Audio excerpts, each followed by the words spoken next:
Hi, my name is Darius Grant and I am the Head of Capital Markets at CAPFUNDR. I'm here with Mitch Wasterlane, one of the co-founders of CAPFUNDR and Chief Investment Officer. We're here to talk about the CAPFUNDR REIT Value Fund. Mitch, can you start by telling us a little bit about the investment strategy of the fund? Sure, thank you, Darius. The fund is really pursuing a unique strategy, and the idea is to be able to buy real estate assets below their intrinsic value. The way we're doing that is by buying shares of companies called non-traded REITs. These REITs are not listed on exchange. They're very difficult to buy and sell, and that creates inefficiencies in the market and illiquidity, which gives us opportunities to buy shares in these REITs at prices that are below the net asset value of the property they hold. Now, most investors are familiar with listed REITs, but perhaps less so with non-traded REITs. Can you explain the difference between the two? Right. Well, both listed REITs and non-traded REITs are companies that invest primarily or exclusively in real estate. They also are both companies that report to the SEC, so they follow the same financials and have the same reporting requirements. Where they're different is that a listed REIT is traded on an exchange, so it's actively traded on a daily basis, whereas a non-listed REIT is not traded on an exchange, and it creates a much less liquid secondary market. Okay. And what return are you projecting the fund can potentially deliver based on current market conditions?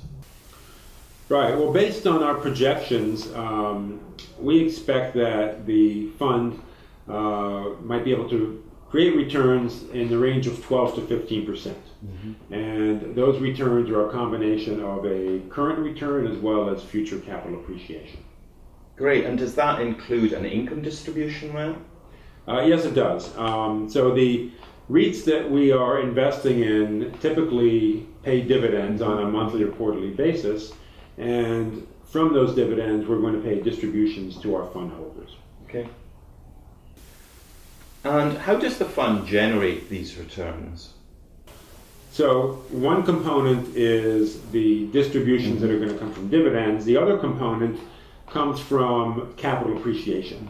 There's really two sources to that capital appreciation. One of them is just general appreciation in property values. The other one is more intrinsic to our strategy, which is that we're buying these assets below their intrinsic value to begin with.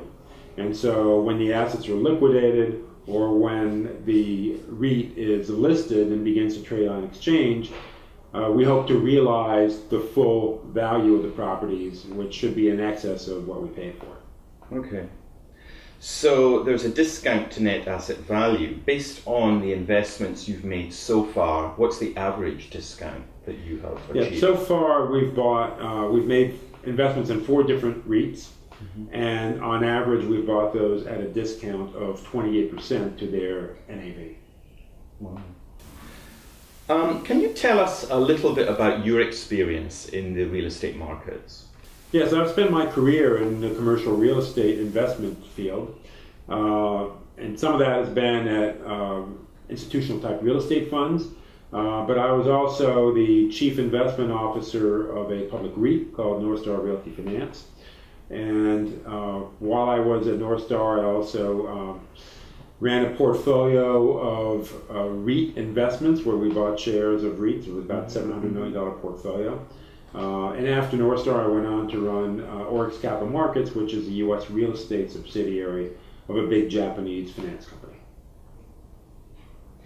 The fund's raise is targeted at $5 million. What's the thinking behind that strategy?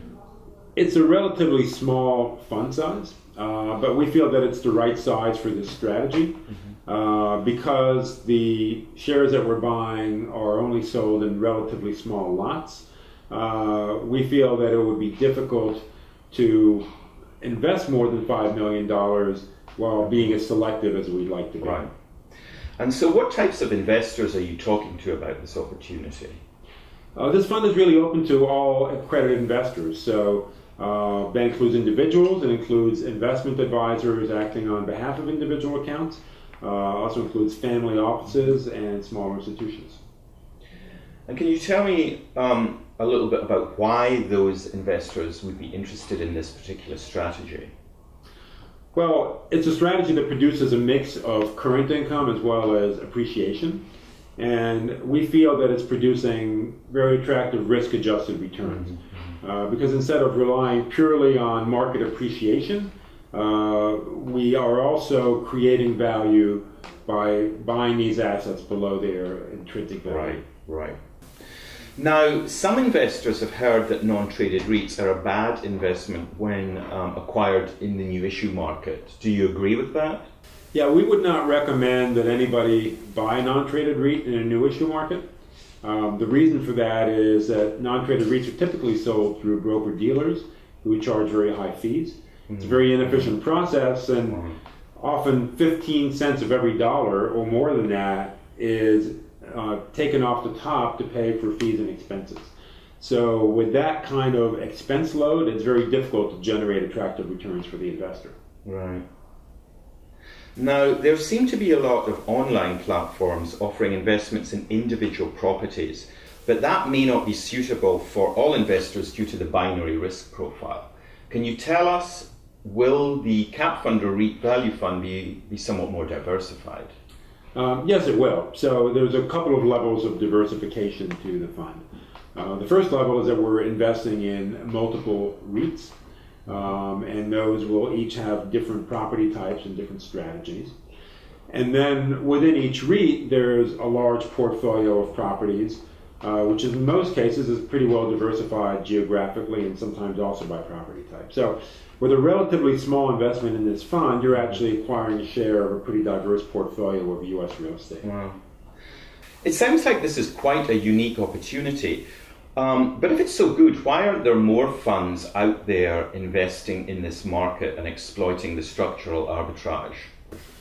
Well, non-traded REITs are a fairly esoteric sector of the market that not many people know about. One of the difficulties in investing in non-traded REITs is that they typically are not followed by analysts as a listed REIT would be. And that means that you have to do a lot of homework on your own, and it requires some expertise in understanding REIT financial statements and knowing how to get property level information to really come up with your own view of the value of their assets.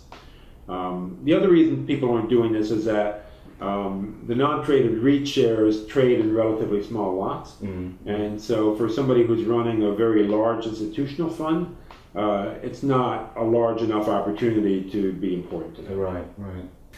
Well, thank you, Mitch. This sounds like a great opportunity. So, if someone wants to invest, how do they go about doing so? It's really quite a simple process. So if you're on the CAPFUNDR website and you're viewing the offering, first of all, you can access all the deal documents there, such as the PPM and a subscription agreement. And we, of course, recommend that you read the PPM before investing. And then it's really very simple. You can hit the Invest Now button, and it'll take you through the steps where you can do the entire process online. Great. It certainly sounds quite simple. Well, thank you very much, Mitch. Thank you, Darius.